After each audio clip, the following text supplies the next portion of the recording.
রাজাকারদেরকেও আর রাজাকার বলবেন না, শহীদ বলবেন। কারণ জাতীয় সংসদে শোক প্রস্তাবে রাজাকারদেরকে শহীদ হিসেবে বলা হয়েছে এবং দুঃখজনক আমাদের মাননীয় স্পিকার তিনি এটা মাইনে নিছেন। চলেন আমরা যে সকল রাজাকারকে শহীদ বলা হয়েছে তারা আসলেই শহীদ নাকি রাজাকার সেই বিষয়ে জানি। কাদের মোল্লা মিরপুরে গণহত্যা এবং সাধারণ মানুষকে হত্যা, মুক্তিযোদ্ধা ও বুদ্ধিজীবীদের উপর নির্যাতন, হত্যা এবং নিরীহ মানুষকে ধরে নিয়ে হত্যা, লাশ গুম করার সঙ্গে অভিযুক্ত। এই কারণে ওনাকে শাস্তি দেওয়া হয়েছে। উনি এখন শহীদ হয়ে গেছেন, ওনার নাম শহীদ, জীবিত শহীদ। এটিএম আজহার বলেছেন উনি একজন শহীদ। এটিএম আজহারকে জীবিত শহীদ বললাম যে রংপুরে গণহত্যার সঙ্গে অভিযুক্ত ছিল। 1400 মানুষকে হত্যা, 14 জনকে সরাসরি হত্যায় জড়িত থাকা, অনেক মানুষকে গুম করা, এই বিষয়গুলোর সঙ্গে এটিএম আজহার নিজে জড়িত ছিলেন। তিনি জেলে ছিলেন এবং তিনি শুকরিয়া আদায় করছেন। জুলাই গণ অভ্যুত্থানের কারণে জেল থেকে মুক্ত হয়ে এই সংসদে আসতে পারছেন। জীবিত শহীদ এটিএম আজহারুল সাহেবের কথা বলছি। আর একজন শহীদের নাম বলছে মোহাম্মদ কামরুজ্জামান। আসেন, তার শেরপুরের বিধবা পল্লীর কথা জানেননি আপনারা? শেরপুরের বিধবা পল্লী, গ্রামে একটা পুরুষকেও বেঁচে রাখা হয়নি, পুরা সমস্ত নারী বিধবা হয়ে গেছে। সেই শেরপুরের কামরুজ্জামান সাহেব শেরপুরে গণহত্যা সংগঠনের নেতৃত্ব দিয়েছিলেন তিনি। নির্যাতন, অপহরণ, হত্যা এবং আল বদর বাহিনীর সহযোগিতায় মুক্তিযোদ্ধাদের হত্যা করেছিলেন তিনি শাস্তি পেয়েছেন। তার নাম জাতীয় সংসদে শোক প্রস্তাব হিসেবে শহীদ বলা হয়েছে। আলী হাসান মুজাহিদ, আমরা যে বুদ্ধিজীবী হত্যাকাণ্ডের কথা বলি না, এই যে চট্টগ্রামের বিশ্ববিদ্যালয়ের জামাতি উপাচার্য বলছিল যে বুদ্ধিজীবীদের হত্যায় পাক বাহিনী জড়িত না। আসলে পাক বাহিনী জড়িত থাক না থাক, মুজাহিদ সাহেব তার আল বদর দিয়ে বুদ্ধিজীবীদের তালিকা করছিলেন মারার জন্য, এবং এইটা পাক বাহিনীর যে কমান্ডার সে স্বীকার করেছিল এবং এইটা গোলাম আজমও স্বীকার করছিল। তাহলে এই লোককেও শহীদ হিসেবে শোক প্রস্তাবে নাম লেখাবে। এই তো আমাদের বুদ্ধিজীবীদের, কতজন বুদ্ধিজীবীকে হত্যা করা হয়েছিল জানেন? সংখ্যা লাগবে আপনাদের, সংখ্যা দিচ্ছি আপনাদেরকে। এই যে দেখেন কতজন বুদ্ধিজীবী: শিক্ষাবিদ 991 জন, চিকিৎসক 49 জন, আইনজীবী 42 জন, সাংবাদিক 13 জন, শিল্প সাহিত্যিক প্রকৌশলী 14 জন। এইভাবে প্রায় 1070 জনকে হত্যা করা হয়েছিল লিস্ট করে। সেই আলী মুজাহিদকে আমাদেরকে শহীদ বলতে হবে, এখন থেকে রাজাকার বলা যাবে না আর। মতিউর রহমান নিজামী আল বদর বাহিনীর প্রধান হিসেবে প্রধান ভূমিকা তিনি পালন করছেন।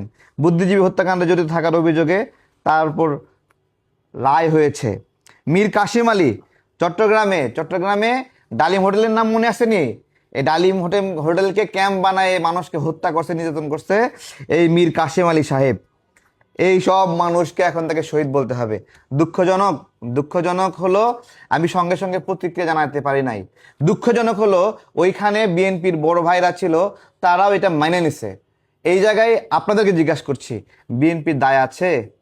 হয়তোবা বলবেন যে সুশীল হওয়ার জন্য সংসদে একটা ক্যাওয়াটিক সিচুয়েশন হবে, শুরুতেই বিদ্রোহ হবে, মব সৃষ্টি করবে, হইচই করবে, সে কারণে বলেনি। কিন্তু নামের সঙ্গে শহীদটা যে লাগালো শোক প্রস্তাবের সময়, আপনারা এইটুকু শহীদটা বাদ দিয়ে দিতে পারতেন না?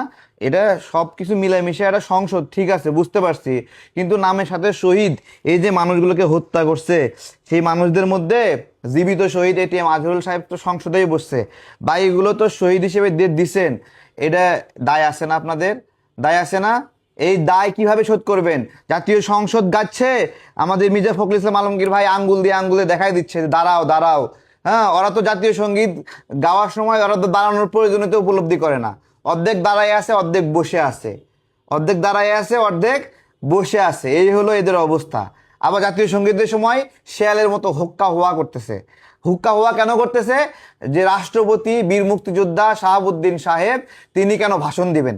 এটিএম আজহার এখানে দাঁড়ায় ঘৃণ্য অপরাধী রাজাকারদেরকে, খুনিদেরকে, গণহত্যাকারী ধর্ষকদেরকে শহীদ বলতে পারবে, আর রাষ্ট্রপতি ভাষণ দিতে পারবে না, আর ওরা জাতীয় সঙ্গীতের সময় বসে থাকবে।